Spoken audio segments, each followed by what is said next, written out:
வணக்கம். ஈடிவி தமிழ் செய்திகள். முதலில் தலைப்புச் செய்திகள். மத்திய கிழக்கு விமான சேவைகள் மீண்டும் ஆரம்பம். தமிழர் தரப்பு கரசனைகளை இன்று அரசாங்கத்திடம் எடுத்துரைப்பேன். நோர்வே பிரதி வெளிவிவகார அமைச்சர் தமிழரசுக் கட்சி பிரதிநிதிகளிடம் உறுதி. யாழ்ப்பாணத்தில் இன்று 36 எரிபொருள் நிலையங்களுக்கும் பெட்ரோல் விநியோகம். யாழில் டீசலை பதுக்கிய இதுவருக்கு நடந்த சம்பவம், போலீசார் அதிரடி. சவுதி அரேபியாவில் உள்ள CIA மையம் மீது ட்ரோன் தாக்குதல். மத்திய கிழக்கில் மேலும் தீவிரமடையும் யுத்த நிலை. பொருளாதார மையங்கள் மீது தாக்குதல் நடத்துவோம், ஈரான் கடும் எச்சரிக்கை. இஸ்ரேலிய வான்பரப்பை படிப்படியாக திறக்க திட்டம். ஜப்பான் வேலைவாய்ப்பு மோசடி, முகவர் நிறுவனம் ஒன்று சுற்றி வளைப்பு. லிட்ரோ சமையல் எரிவாயு சிலிண்டர் விநியோகத்தில் எந்தவித பாதிப்பும் ஏற்படாது, அமைச்சர் வசந்த சமரசிங்க. தொடர்வன விரிவான செய்திகள். மத்திய கிழக்கு பிராந்தியத்தில் ஏற்பட்ட போர் மோதல்கள் காரணமாக தற்காலிகமாக நிறுத்தப்பட்டிருந்த விமான சேவைகள் மீண்டும் ஆரம்பிக்கப்பட்டுள்ளன.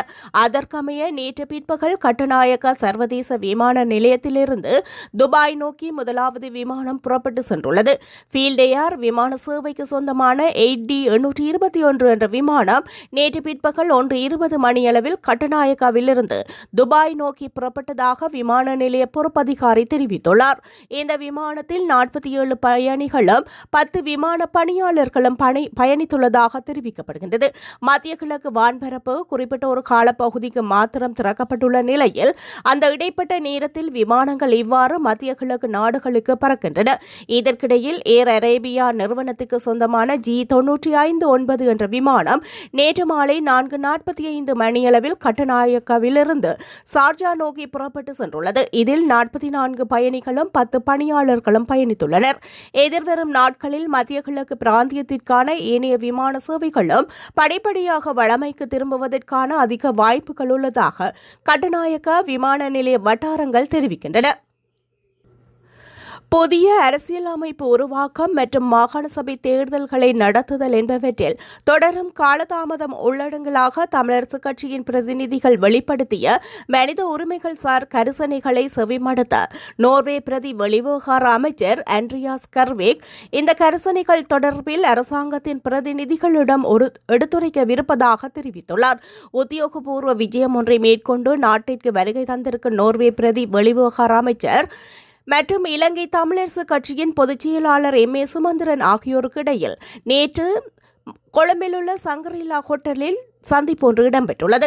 இந்த சந்திப்பில் நோர்வே பிரதி வெளிவிவகார அமைச்சருடன் இலங்கைக்கான அந்த நாட்டு தூதுவர் மேயலின் ஸ்டேடனும் தமிழரசுக் கட்சி சார்பில் அதன் பாராளுமன்ற குழு தலைவர் சாணக்கியனும் கலந்து கொண்டிருந்தனர். இந்த சந்திப்பின் போது புதிய அரசியல் அமைப்பு உருவாக்கம், இனப்பிரச்சினைக்கான அரசியல் தீர்வு, மாகாண சபை தேர்தல்கள், நீதி மற்றும் பொறுப்புக்கூறல், நல்லிணக்கம், வலிந்து காணாமல் ஆக்கப்பட்டோர் விவகாரம், அரசியல் கைதிகள் விடுதலை, காணி விடுவிப்பு என்பன உள்ளடங்கலாக பல்வேறு விடயங்கள் தொடர்பில் விரிவாக ஆராயப்பட்டுள்ளது.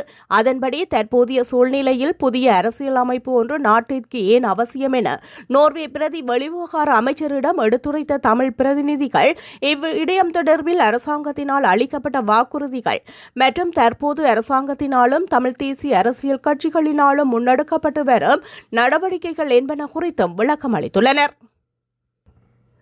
யாழ் மாவட்டத்தில் நிலவும் எரிபொருள் நெருக்கடியை குறைக்கும் வகையில் இன்று மாவட்டத்தில் உள்ள அனைத்து சினோபெக் எரிபொருள் விற்பனை நிலையங்களுக்கும் தடையின்றி பெட்ரோல் விநியோகிக்க நடவடிக்கை எடுக்கப்பட்டுள்ளது.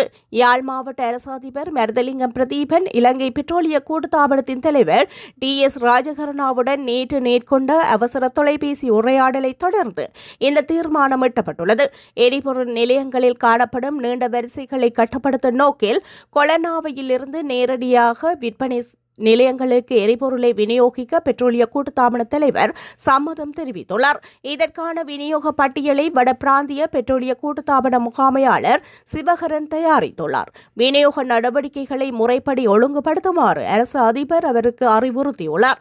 இந்த விசேட ஏற்பாடுகள் குறித்து கடற்றொழி அமைச்சரும் யாழ் மாவட்ட ஒருங்கிணைப்பு குழு தலைவருமான ராமலிங்கம் சந்திரசேகரனின் கவனத்திற்கும் அரசு அதிபரினால் கொண்டு செல்லப்பட்டுள்ளது. இந்த அதிரடி நடவடிக்கையின் மூலம் நாளை முதல் யாழ்ப்பாணத்தில் பெட்ரோல் தட்டுப்பாடு நீங்கி இயல்பு நிலை திரும்பும் என எதிர்பார்க்கப்படுகின்றது. யாழ்ப்பாணம் ஏழாலை பகுதியில் டீசலை பதுக்கி வைத்திருந்த இருவர் நேற்று அதிகாலை சுன்னாகம் போலீசாரால் கைது செய்யப்பட்டுள்ளனர். சந்தேக நபர் இருவரும் டீசலை பதுக்கி வைத்திருந்ததாக சுன்னாகம் போலீஸ் பொறுப்பதிகாரிக்கு கிடைக்கப்பெற்ற ரகசிய தகவலின் அடிப்படையில் இந்த கைது நடவடிக்கை முன்னெடுக்கப்பட்டுள்ளது. இதன்போது அவர்களிடமிருந்து 800 லிட்டர் டீசல் பதுக்குவதற்கு பயன்படுத்தப்பட்ட வாகனம் என்பன போலீசாரினால் கைப்பற்றப்பட்டுள்ளன. இக்கைது செய்யப்பட்ட சந்தேக நபர்கள் இருவரையும் மெல்லாகம் நீதிமன்றத்தில் முற்படுத்துவதற்கான நடவடிக்கைகளை போலீசார் மேற்கொண்டு வருகின்றனர். சவுதி அரேபியாவில் உள்ள அமெரிக்க தூதரகத்தின் மத்திய புலனாய்வு முகவராக மையம் ஒன்றின் மீது ட்ரோன் தாக்குதல் நடத்தப்பட்டுள்ளதாக தெரிவிக்கப்படுகின்றது.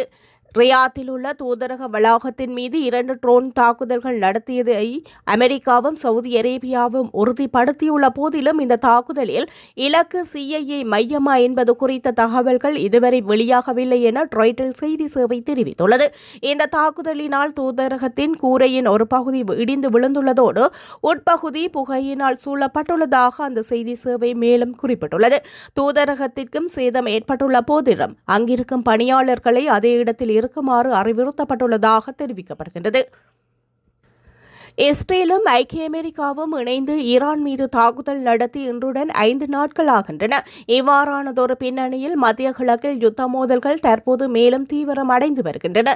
ஈரானில் சுமார் 2000 இலக்குகளை தாக்கியதுடன் 17 ஈரானிய கப்பல்களை அமெரிக்கா அளித்துள்ளதாக அமெரிக்க ராணுவம் தெரிவித்துள்ளது.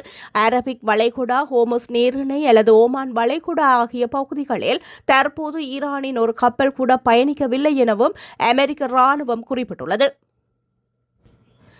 இஸ்ரேல் மற்றும் அமெரிக்க தாக்குதல்கள் தொடருமானால் மத்திய கிழக்கில் உள்ள அனைத்து பொருளாதார மையங்கள் மீதும் தாக்குதல் நடத்தப்படும் என ஈரான் எச்சரித்துள்ளது. தாக்குதல்கள் தொடர்ந்தால் இந்த கடுமையான நடவடிக்கை எடுக்கப்படும் என இஸ்லாமிய புரட்சிகர பாதுகாப்பு படை ஜெனரல் இப்ராஹிம் ஜஃபாரி எச்சரித்துள்ளதாக சர்வதேச ஊடகங்கள் செய்தி வெளியிட்டுள்ளன.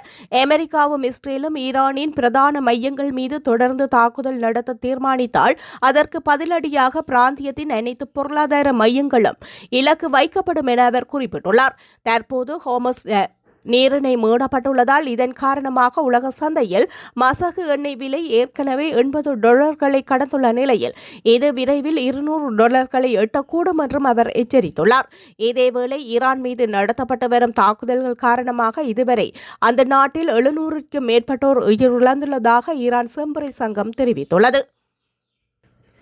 இஸ்ரேலின் பிரதான சர்வதேச விமான நிலையங்களில் ஒன்றான பென் சூரியன் விமான நிலையம் விமான சேவைகளை படிப்படியாக மீண்டும் ஆரம்பிக்க திட்டமிட்டுள்ளதாக அறிவித்துள்ளது.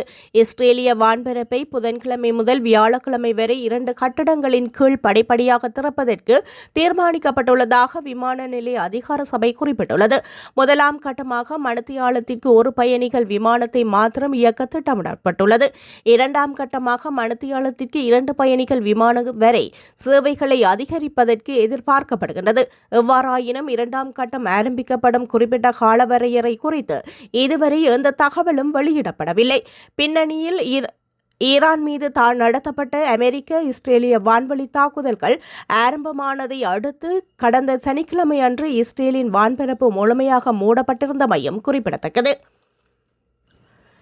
ஜப்பான் மொழிக்கற்கை நிலையம் ஒன்றை நடத்துவதாக கூறி ஜப்பானின் கட்டுமானத்துறை, ஹோட்டல் துறை மற்றும் சாரதி பயணிகளுக்காக ஆட்களை வேலைக்கு அமர்த்தும் நடவடிக்கையில் ஈடுபட்ட குருநாகலை மகவ பிரதேசத்தை சேர்ந்த மோசடியான வெளிநாட்டு வேலைவாய்ப்பு நிறுவனம் ஒன்றை இலங்கை வெளிநாட்டு வேலைவாய்ப்பு பணியகத்தின் விசேட விசாரணை பிரிவினர் சுற்றி வளைத்துள்ளனர்.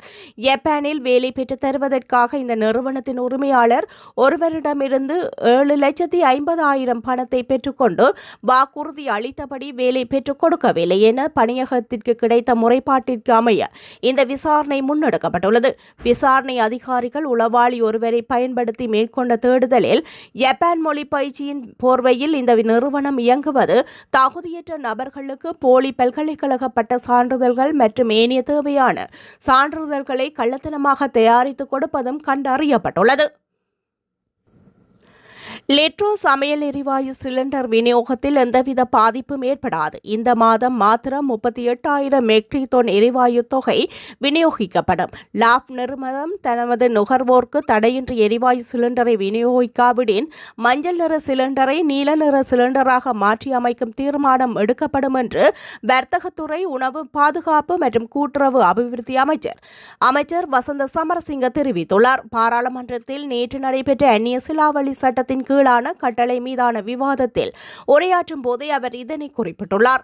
மத்திய கிழக்கு நாடுகளில் பதற்ற நிலை ஏற்பட்டவுடன் நாட்டில் எரிபொருள் மற்றும் எரிவாயுவுக்கான தட்டுப்பாடு ஏற்படும் என்று எதிர்க்கட்சியினர் குறிப்பிடுகின்றனர்.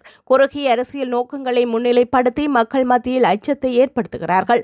2026ஆம் ஆண்டு மாத்திரம் 3,80,000 மெட்ரிக் டன் எரிவாயு தொகை இறக்குமதி செய்வதற்குரிய ஒப்பந்தம் கைச்சாத்திடப்பட்டுள்ளது. கடந்த ஜனவரி மாதம் 24,000 மெட்ரிக் டன், பிப்ரவரி மாதம் 28,000 மெட்ரிக் டன் என்ற அடிப்படையில் எரிவாயு தொகை கொள்வனவு செய்யப்பட்டுள்ளது. இந்த மாதம் 38,000 மெட்ரிக் டன் எரிவாயு இறக்குமதி செய்யவுள்ளது. இம்மாதம் முதல் 10 கப்பல்கள் ஊடாக எரிவாயு இறக்குமதி செய்யப்படும். தனியார் எரிவாயு நிறுவனம் தேசிய சந்தைக்கு முறையாக எரிவாயு சிலிண்டரை விநியோகிக்காத காரணத்தினால் லிட்ரோ சிலிண்டருக்கான கேள்வி உயர்வடைந்துள்ளது. லாப் நிறுவனம் தமது நுகர்வோருக்கு தடையின்றி எரிவாயுவை விநியோகிப்பதாக தற்போது உறுதி அளித்துள்ளது.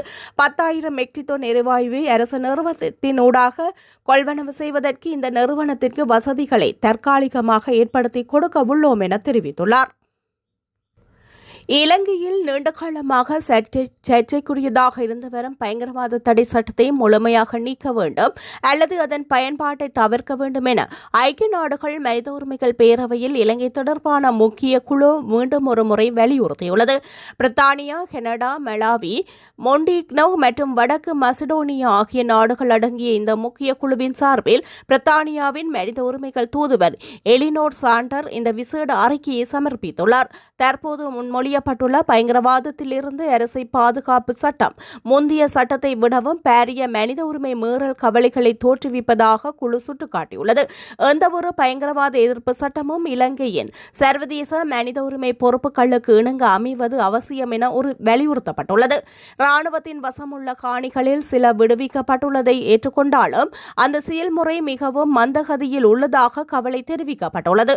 மோதல்களில் உயிரிழந்தவர்களை நினைவு கூறுவதற்கு அனைத்து சமூகங்களுக்கும் அனுமதி வழங்கப்பட்டுள்ளமையை வரவேற்றுள்ள எலினோர் இந்த நல்லிணக்கத்திற்கு மிக அவசியம் என்று தெரிவித்துள்ளார். நிலைமாறு கால நீதி, இனவாத எதிர்ப்பு மற்றும் மனித உரிமை மீறல் வழக்குகள் குறித்து ஜனாதிபதி அன்ருகுமார் திசாநாயக்க வழங்கிய வாக்குறுதிகளை குழு கவனத்தில் கொண்டுள்ளது. இருப்பினும் களத்தில் அதன் முடிவுகள் இன்னும் மட்டுப்படுத்தப்பட்ட அளவிலேயே உள்ளன. சாட்சிகள், பாதிக்கப்பட்டவர்கள் மற்றும் ஊடகவியலாளர்கள் மீதான அச்சுறுத்தல்கள் தொடர்வதாக குழு குற்றம் சாட்டியுள்ளது. திட்டமிடப்பட்டுள்ள சுயாதீன அரச வழக்கு தொடுநர் அலுவலகம் வெறும் பேச்சளவில் இன்றி செயற்பாட்டிற்கு வர வேண்டும் என வலியுறுத்தப்பட்டுள்ளது. மோதல் காலங்களில் இடம்பெற்ற பாலியல் வன்முறைகள் தொடர்பான ஐநா மனித உரிமைகள் ஆணையாளர் அலுவலகத்தின் அறிக்கையை ஏற்றுக்கொண்டுள்ள குழு பாதிக்கப்பட்டவர்களுக்கு தகுந்த நீதி கிடைப்பதை இலங்கை அரசு உறுதி செய்ய வேண்டும் என கேட்டுக் கொண்டுள்ளது. விவாதங்கள் இல்லை என்று எதிர்பார்க்கப்பட்ட ஒரு கூட்டத்தொடரில் எவ்வாறானதொரு விரிவான மற்றும் விமர்சன ரீதியான அறிக்கை முன்வைக்கப்பட்டிருப்பது எதிர்வரும் செப்டம்பர் மாதம் நடைபெறவுள்ள பிரதான கூட்டத்தொடருக்கான ஒரு முன்னெச்சரிக்கை அறிவிப்பாகவே கருதப்படுகின்றது.